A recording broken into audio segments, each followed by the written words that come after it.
Now, to today's great talk, we are delighted to welcome once again Professor Michael DeGolyer. I think he's one of the most recurrent hosts we've had in the club. And this one is a special occasion because Professor Michael DeGolyer is actually leaving his posting in Hong Kong, so it's unlikely that we'll be able to host him as often as we used to. He's going back to Canada, he's going to farm there and start a garden soon, so a very nice change of life. He was actually mentioning to me that when he arrived in Hong Kong, which was 1988, his first school year ended with June 4th, Tiananmen, and now that he is leaving, his last school year, 2014, actually started with Occupy Central. So it's not really full circle because I don't think the circle is finished, but it's certainly a very, very interesting period to have been in Hong Kong to explore politics. So it's going to be a retrospective and a prospective. And without further ado, please welcome Professor DeGolyer. Thank you.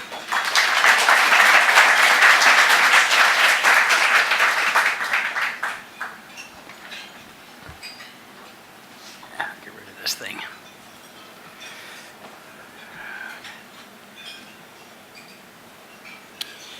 Normally, the FCC, we release new research. We already did that a couple hours ago.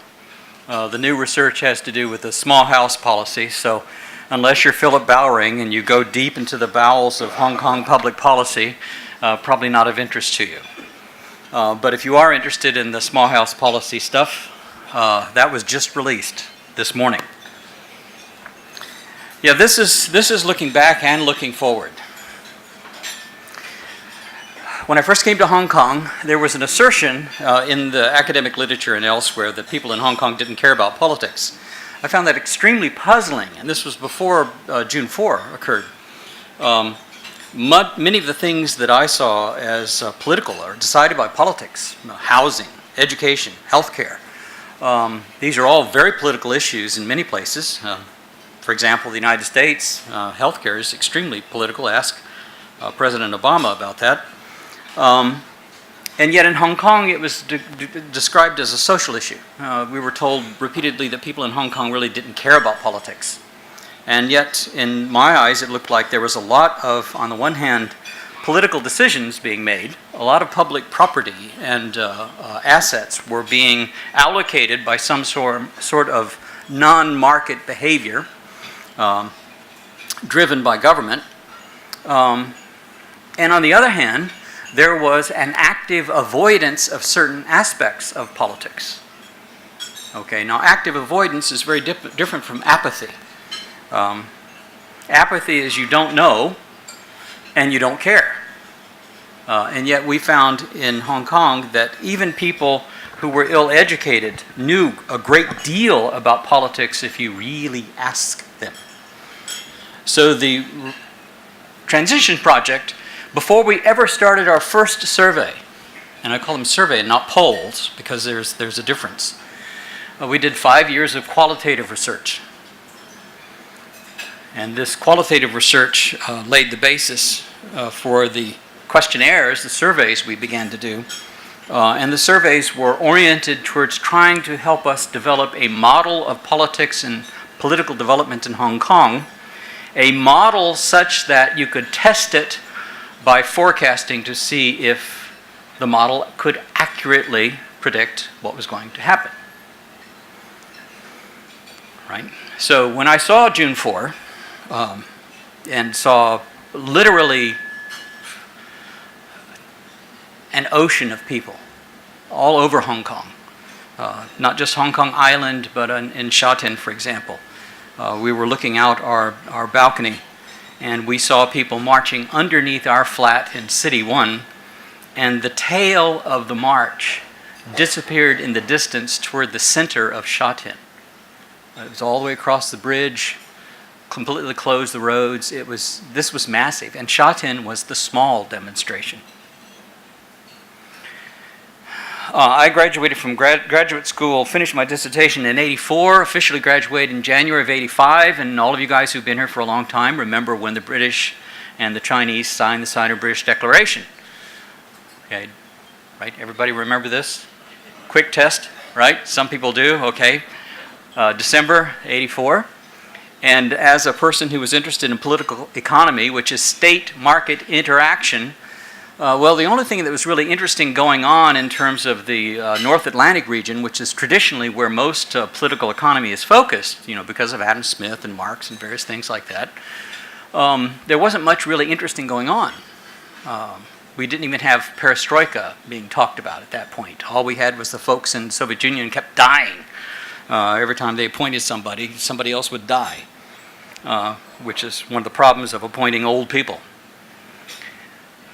So the place to go was Hong Kong, and I started looking to get to Hong Kong any way I could. And I was really interested in this issue of how Hong Kong, which Milton Friedman thought was the embodiment of laissez-faire. I don't know how he spent here a year and missed a lot of things, but he apparently did.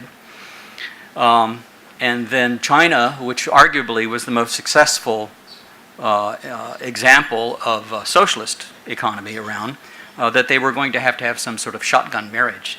The other thing I wanted to come here for was this was the last chance to see colonialism, Western colonialism, live. Okay, we're now talking about something that's virtually purely historical. In most cases, it's just the mere shadow of colonialism. So here's a 500-year period of history that those of us who were here in '97 and '99 when Macau went, that was basically it. That door closed. 500 years. So that's why I came. And I was really interested in how China would modernize, whether it would do so peacefully. And Hong Kong was the test case for this. I saw Hong Kong as the Archimedes point, the leverage point, to whether or not China would be able to make that transition peacefully. But I think what we have to ask ourselves now, looking at the events of the last few years, as to whether or not, as a test bed, whether or not Hong Kong is now dysfunctional. Is it still a test bed? Or have we failed that test? Are things moving on, and is Hong Kong going from being the Archimedes point to becoming the Venice point? Not only bypassed, but sinking? This is what we showed a year ago. I mean, the confrontation we saw in Occupy Central was no surprise if you read the Transition Project reports. Our research that was released at that time made it very clear that there was a very strong element of highly dissatisfied younger people in Hong Kong that needed a mere spark to explode. And this was the final paragraph in our executive summary, where we made it very clear that as if people did not see their values being protected, particularly young people, that there would be a very strong reaction. Okay. Then another massive reaction has occurred in July 2003 and July 2004. That's those huge marches. Cannot be ruled out. Nearly every indicator shows similar levels of dissatisfaction, disbelief, alienation, and concern. This appeared prior to 2003.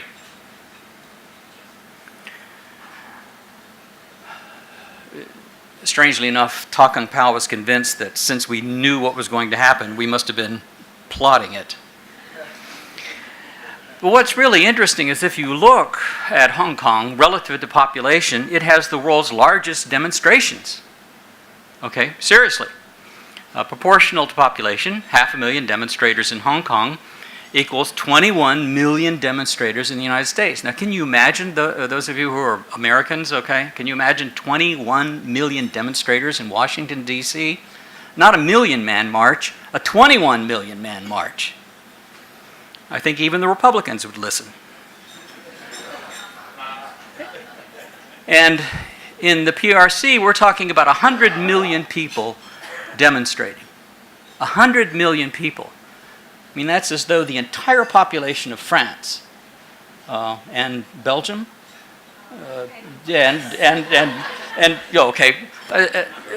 effectively a big chunk of Western Europe got up and started demonstrating. Okay, this is astonishing in terms of proportions. So every 100,000 marchers in proportion to our population is about 4.5 million or 21 million, and there have never been demonstrations that large. I mean, people just don't realize this, that there have been numerous demonstrations in Hong Kong of these enormous relative sizes. Okay? So if Hong Kong was ever politically apathetic, and I don't believe that, it sure as hell is not now. In fact, you may argue that in terms of demonstrations, which are political acts, Hong Kong is probably the most intensely political place on the planet. And this is just to remind you of 2012, which a lot of people have forgotten.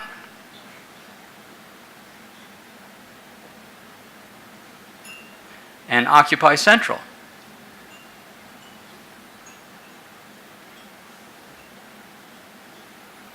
And then the counter-demonstrations. And then the violence.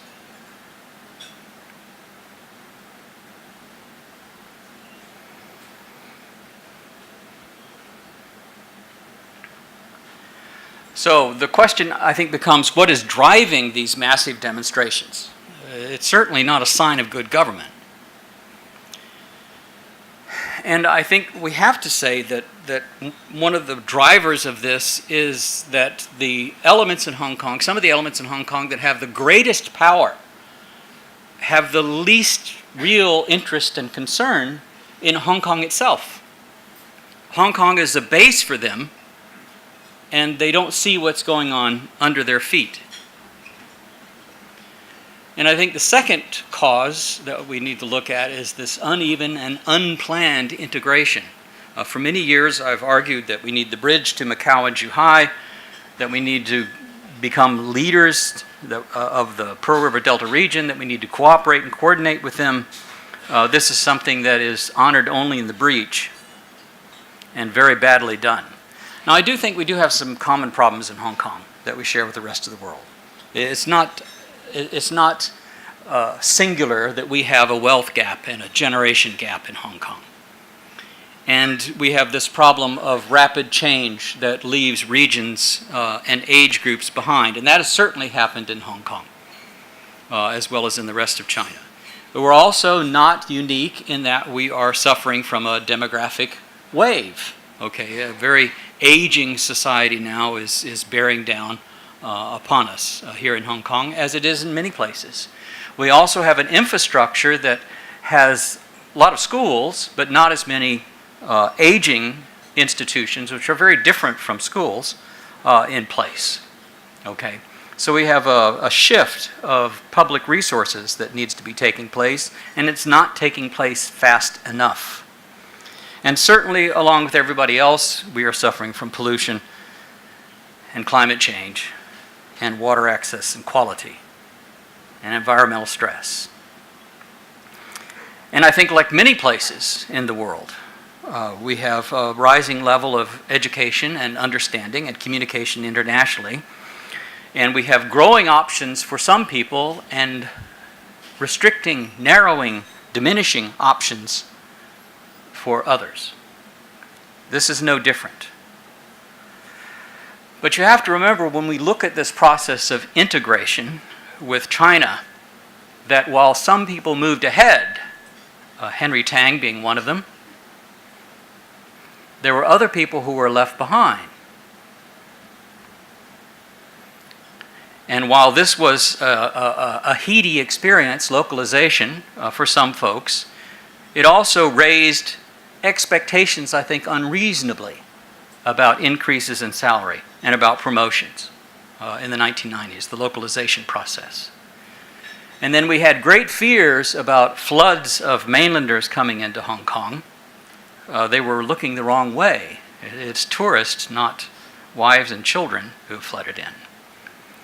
And we've had instead waves of students and mainland professionals and tourists with money pouring into Hong Kong, and they have fundamentally begun to change and stress this society in ways. I mean, just in 2010, when we passed the first time we passed constitutional reform, we only had 23 million mainland tourists. In 2014, 4 years later, it was 47 million, and the government was talking, before it blew up, was talking about 100 million by 2020. Now that's just mainland tourists. We're not counting everybody else. And one of the things we have seen in Hong Kong as elsewhere, but which has not been handled in Hong Kong very well, and many other places, is this shift in intergenerational transfer. That's what academics call it. It used to be that older people transferred wealth towards younger people in terms of health care for children, vaccinations, various things, and educational facilities. But what we see today is a shift where it's the young people who are increasingly being called on to provide for their parents, their grandparents. In the case of Hong Kong, we now find great-grandparents being provided for. We'll show you some of that data in just a moment. And our problem today is not parents with children, but children with parents. I think we've also seen this identity shift in Hong Kong, and this has been something that is not, it is an indicator and it's a cause. And it's also a cause for some real breaking away of the anchorages. And we begin to see a rise, I think, of the kind of nationalism in Hong Kong, not Taiwan nationalism, but a type of nationalism now in response to Occupy Central, and an internationalism that is defined contra this kind of nationalism. And so we see a stronger polarization going on in Hong Kong.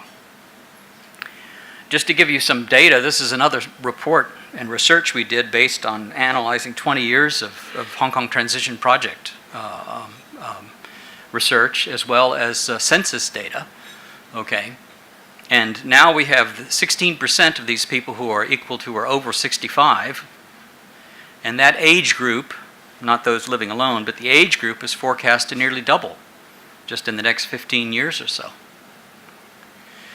And this is people under age 30, showing you that since 2001, according to census data, they've actually seen a drop in terms of real terms, adjusted 2011 dollars, real terms, of their pay.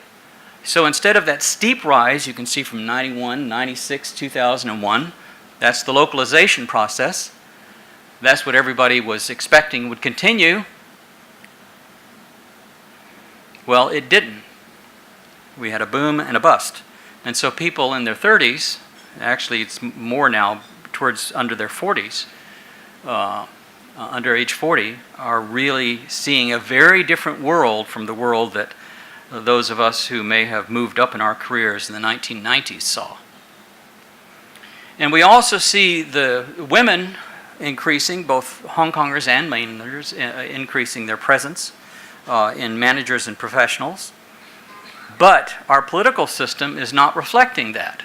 What you see here is the functional constituencies, which seem to be stuck in time, because you can see that the traditional FC seats, the 30 seats, it went to zero, none. Okay, it's only because of the reforms in 2010 that women got on at all on the functional constituency side. And that has a significant impact. When we ask and look at people's concerns, greatest personal concerns, we find that women have greater personal concerns for the social and political issues than men. And that, of course, is not reflected at all now in the functional constituencies, which hold great power in Hong Kong. So what is driving this?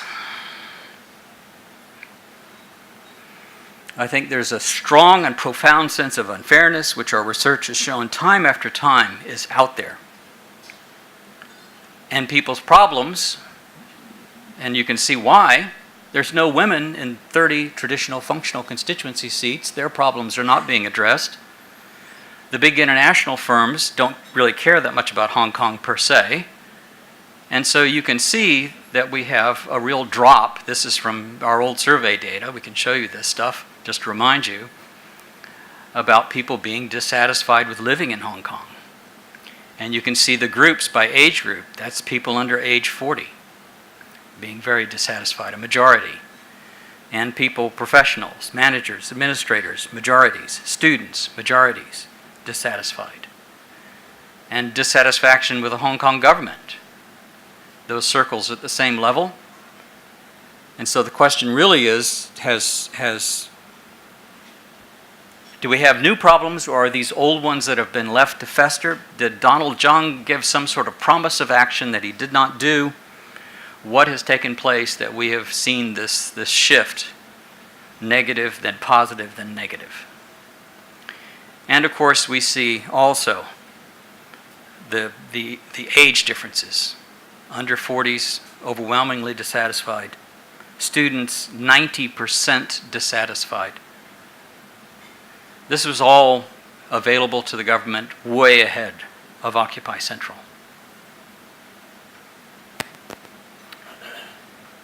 And this is unprecedented dissatisfaction that we pointed out. These are all slides unchanged from April 2014.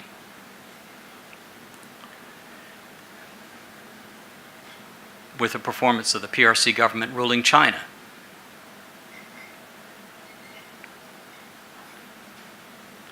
And we also were showing the polarization.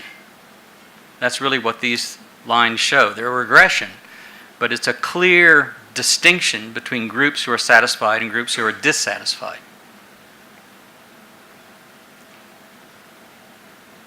The strongest correlation of all between satisfaction with the PRC rule of China and satisfaction with the PRC's handling of SAR affairs.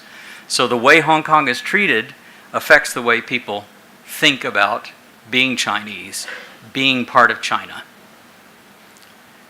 And in terms of satisfaction with the performance, the government's performance on their issues of greatest personal concern under age 40, look at the teenagers particularly.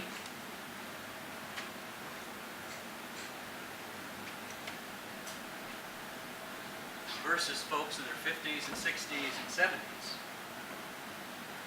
70s. This is the gap. So what are these roots? I'm just going to jump ahead, and I encourage you to take a look at this. This is a TED Talk. Frans de Waal's really interesting guy. And he basically says, you know, as animals, we are like animals, affected by 1 million, 2 million, 3 million years of evolution. And that moral behavior in animals, including people, are based on these two fundamental pillars: fairness, reciprocity, fairness, and empathy or compassion. And both of these appear to be missing in our political system. And so the fundamental sources of dissatisfaction in Hong Kong are a very strong sense of unfairness. That there is a wealth gap, but it is unearned. That there is corruption that has gotten into this place, that the government-business collusion skews results, that things are fixed. And there has been a populist response, and it's kind of been blindly striking out, trying to solve various symptoms without getting down to the core causes. And that's what we're talking about. The core causes are lack of empathy. I mean, most of our government officials, when they talk, they sound clueless.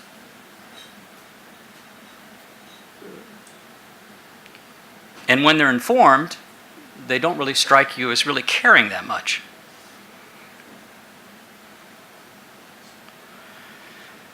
And so I think we see a process building on itself through these years, 2003, 2004, 2012, 2014, okay, of social imitation, protests breeding protests, corruption breeding corruption, rent-seeking, and a breakdown in social reciprocity. This is one of the issues why on July 1st, 2014, you saw the police having to roll in wheelchairs to haul away old folks, even while they were arresting a lot of young folks at the first Occupy Central action. It's why the most radical parties in LegCo are demanding a pension. That was their first demand, because there is a pent-up, unfairly distributed burden, okay, that people are carrying. In fact, we find that there's even people in their 60s who are already retired who are helping their parents. That's one of the consequences of having the world's oldest living population. And when you talk to the government about this, they truly appear unempathetic. And when you look at our structures, on one side you see the unfairness results. Do you think government currently makes policies in general fairly, helping or hurting our parties equally, or unfairly, favoring the interest of some over the others? And you can see that the vast majority of people feel that it's made unfairly. And then you look at the structure of our government, and you can see, for example, that 24 of those traditional seats are elected by a tiny proportion of the overall voters in Hong Kong. And in 8 of those seats with corporate voting, we have no idea who those people are. And I think people forget that Hong Kong really does have a traumatic background. And people who are suffering from PTSD react differently to stimuli.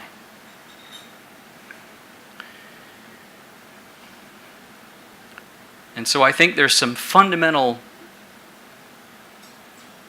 details that make research work and interpreting your results in Hong Kong something that has to be done carefully. So, what are we looking at? Looking forward, turning.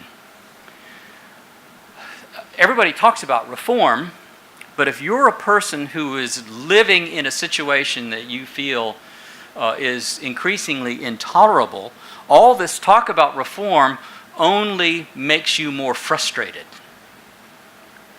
And yet, I bet you can't open a paper any day of the week without reading something about reform. Not just in Hong Kong, but also in mainland China. It's constantly being talked about.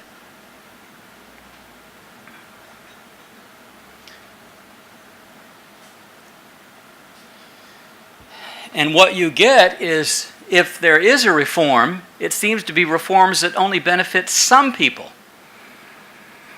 So you have a booming stock market and booming housing prices. And you find out the only thing you can afford is an efficiency apartment for a little over $1 million. And if you're over 6 feet tall, you can't even lie down in it. Now seriously, that's what's going on here in Hong Kong. And so I think people, all the talk about reform actually makes it worse in some ways. So we get an unfairness of the process and unfairness in the outcome driving these resentments. And the feeling is that the system is somehow fixed. Okay?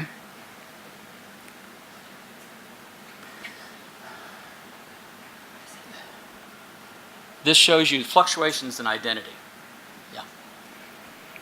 Which, as you can see, in the 2012, 2013, 2014 period, just have wildly fluctuated. And that's indicative, I think, of some really deep, mixed, conflicting emotions and thoughts. And you can certainly see that people under age 30 have an entirely different view. Now, positively, the pink bits show up in every generation. Maybe there's something to build on there. And here's the other thing that's really intriguing. You can see here, when we ask about what you consider the most important to you personally to see protected and promoted. It's Hong Kong's idea is pluralist and international, and yet the government's consultation document made no, unlike the earlier one, made no mention of international standards or pluralist nature, heritage, values of Hong Kong. None at all. Now, if you wanted to provoke people, you could, and certainly younger people, you could very it would be very difficult to craft a more provocative consultation report. So we issued these warnings, and only Talk on Power remembers them now. All right, and we had various conclusions. These are all warnings. They're all on our website. They were all published. And we go back to the results here showing a majority of people under age 30 supporting Occupy Central no matter what. And there's the conclusions again that you saw. It appears that many are grimly determined to do so if this consultation, in their eyes, fails to be fair and fails to protect the values of pluralism and internationalism. So the government response.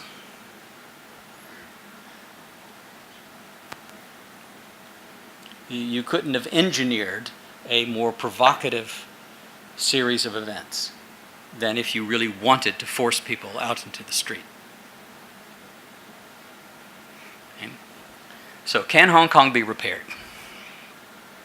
Well, we know that frustrations are going to be quite high, especially if people find out that the government says, well, you did not take the 2017 offer, therefore there is no timetable.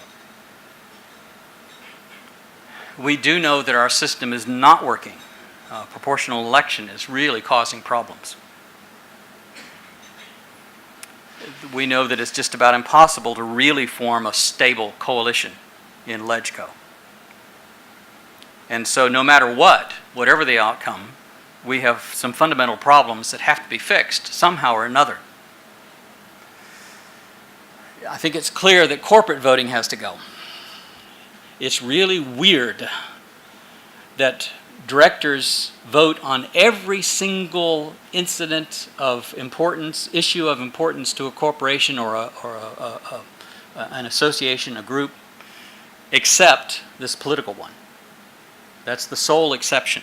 So of course directors should be voting like they do for everything else.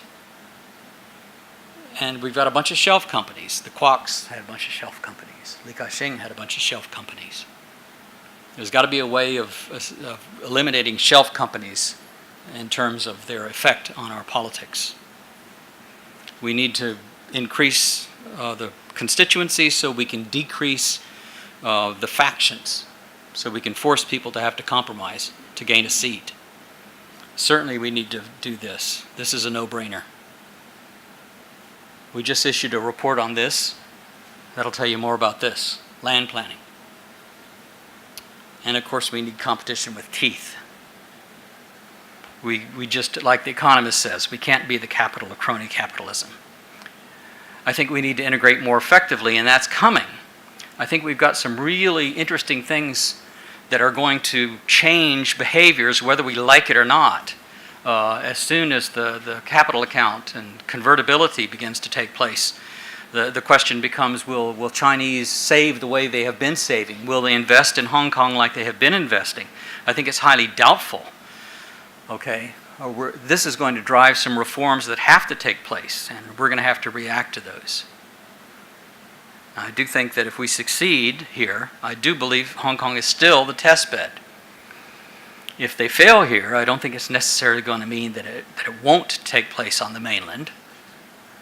But I think that it's an indicator that the likelihood is lower of succeeding. So we can see what's happening around us. This is in the news yesterday or today about Samjun displacing Hong Kong. And here's the last one. It seems to me that one of the really interesting things that's developing in China, unintentionally by the government, in terms of both reform and modernization, is this pressure, populist pressure, about addressing pollution. And whether or not this is going to be the real lever that does bring China kicking and screaming perhaps into the modern world, the world we face, well, I think that's the issue. Meanwhile, that's where I'm going.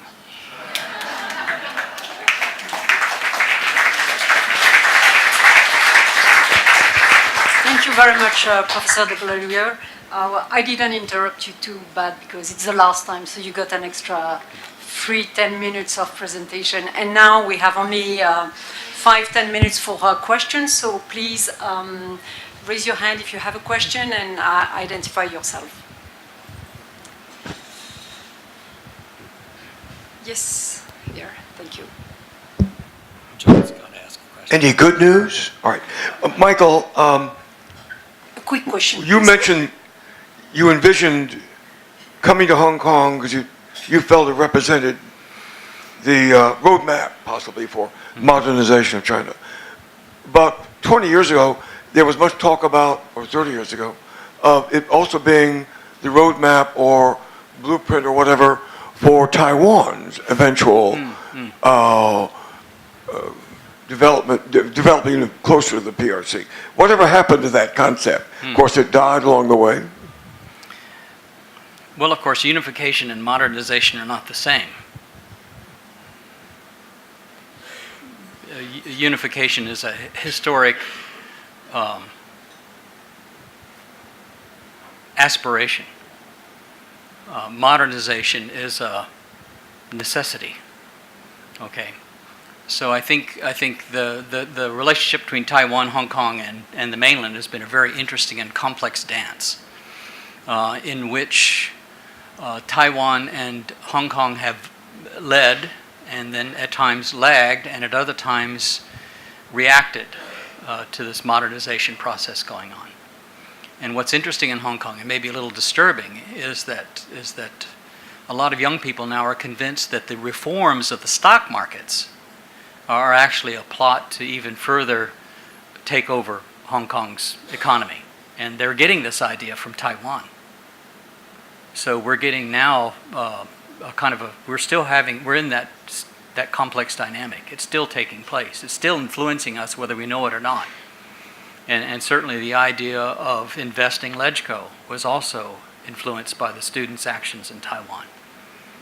So I think that is going to continue. That dynamic is there. At the moment, is it a healthy or hopeful dynamic?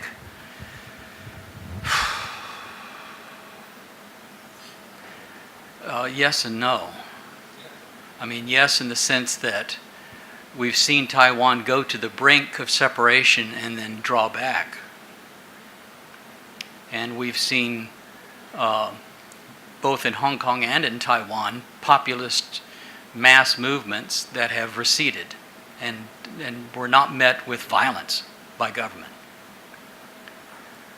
Is that a lesson to China? It might be vice versa, because China seemed to learn from Tiananmen how to dampen down protests without massive violence. And that kind of slow frustration of people may be something that actually Hong Kong and Taiwan governments have learned. So there's a very interesting dynamic still going on there. I don't think we can form a conclusion yet, but it's still there. And you're absolutely right to call that up to attention. Thank you. Thank you, the gentleman. Yeah, Paul Schulte. I teach in the university in Sai Kung in the MBA level, and you know, there's an old saying, right? If you're 1 in a million in Hong Kong, there's 8 of you. If you're 1 in a million in China, there's 145 of you. and so, you know, what I see happening is, you know, 8 years ago, quite frankly, the worst students in the class were the PRC students.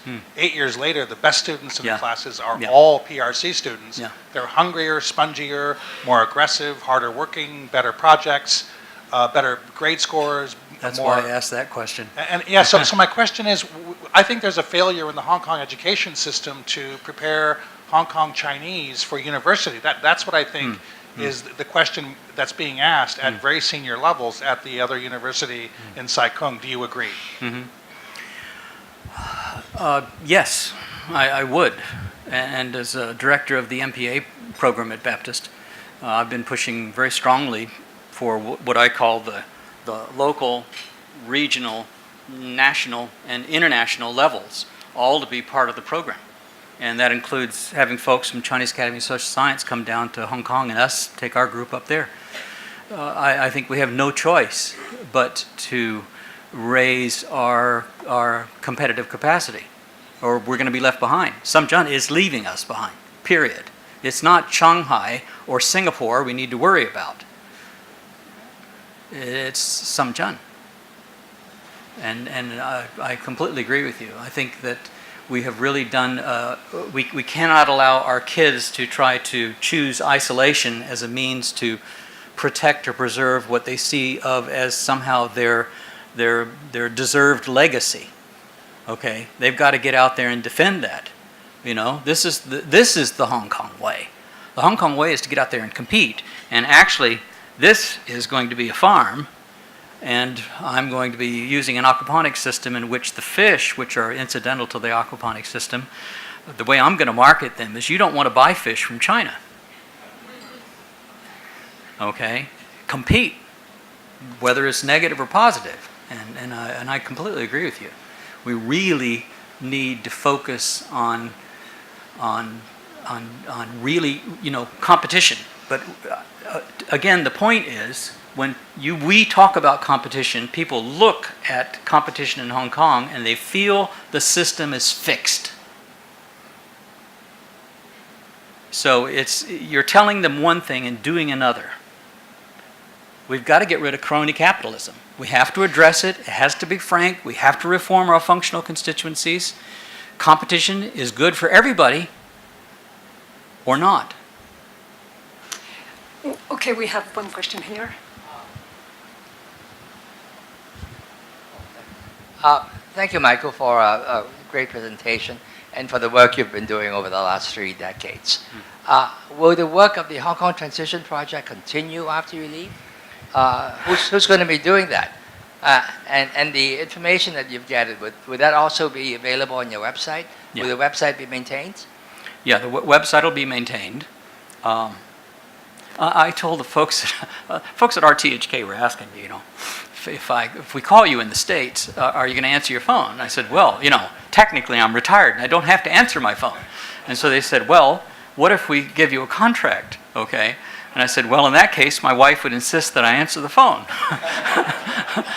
So actually, we've agreed to continue talking about, in this case, our Hong Kong research, and we are doing, you know, this is the most recent stuff, just released this morning. We have some more things in the works, comparative well-being, in which we're looking at a number of cities in Asia, including Hong Kong, which is really interesting and exciting stuff. And you do remember there's a winter time when stuff doesn't grow in where I am. So in the winter I'll be doing more research on this stuff. And I've got other things that I'm supposed to be doing too. So, but the transition project per se, well, at the moment, if we're going to do another survey, we could do it. I just don't have any funding or money or ways to go for it at the moment. And my colleagues, after all the denunciations we've had repeatedly from Ta Kung Pao and other people in China and elsewhere, have decided maybe we need to continue our work under a different rubric. Okay. But technically, yeah, we're still around. And we will keep the website up. And I will answer the phone. Okay, we have one more question, and I'd love to squeeze a little one too, so we Thank rush you. it, please. Hi, Michael. Hi. Sue May Thompson of the Women's Foundation. Thank you for your focus on women. My question is not about women, though. In the situation that we're in at the moment, what do you see as the optimal outcome or solution for the current mess? So is it that the pan-democrats should pocket the deal? Is it that we should delay the vote? What's the best in this situation, as far as you're concerned? The best or the likely? Those are two different things. The likely outcome, I mean, I already told folks in the Congressional Research Service before the university started their polling that the closer we get to the vote, unless there's some major change in the package, we're going to find, instead of a majority supporting and a majority opposing a veto, or the package, we're going to see it flip. So it'll be about 52, 53% of, you know, wanting to veto, and about 47, 48 supporting passage. So that's what I'm expecting to see. And you can track that thing and you can see it developing. But that's what the fundamentals show. The issue is what happens after that, after the veto, if there's no change. And that's the likelihood. I think for a while people are going to expect some sort of restart of the situation. I don't think that's going to happen. And And I think as it begins to dawn on the pan-democrats that this was a take it or leave it deal, and now they don't even have the timetable. Basically, the government can say, and I think they will say, we made the offer, you didn't take the offer, we don't need to make the offer's been made. What can they do? Occupy Central again? That just turned people against them. So the pan-democrats have done their worst. That's the way the government looks at it. So unless we get a 1989 size event, you know, 1 million, 1.5 million, 2 million people out in the streets, it's not going to happen. And then I think the Democrats will turn on each other. Okay? And I think it's possible in 2016 if things don't change, okay, and that's a big if, that the pan-democrats may for the first time not get a majority of votes. And if they don't, they really lose a fundamental pillar of their moral claim to being Democrats and to Hong Kong needing a democratic system. You know, the argument that the majority of the votes gets the minority of the seats is lost when it's the minority of the votes getting minority of the seats. And I've warned them about that. They don't believe it's going to happen. I think the public opinion polls are going to kind of give them a little bit of comfort on this, which is why they'll veto it. But then I think they're going to have some very nasty surprise. I think we'll see about, you know, at the polls, it's very likely they will not get 50% of the vote if this goes like I expect.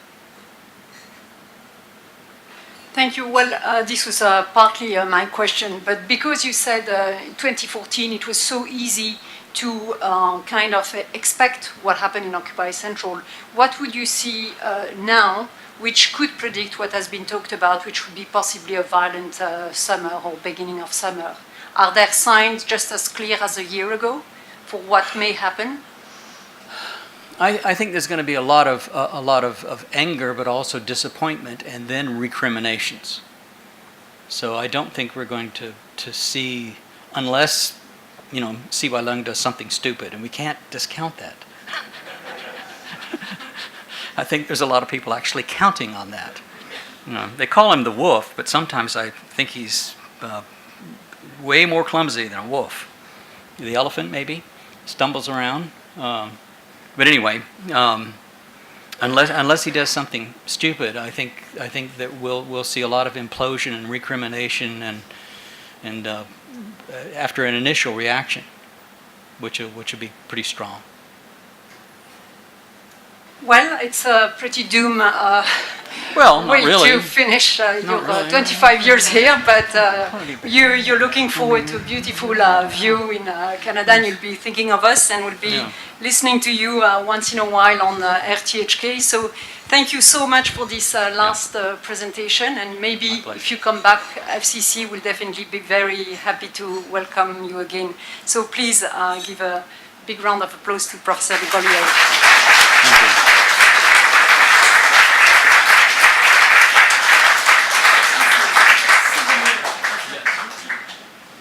I told them not to give me a tie. My wife is going to turn these into a quilt. That's what she's told me. Farmers don't need ties. Okay. Something different.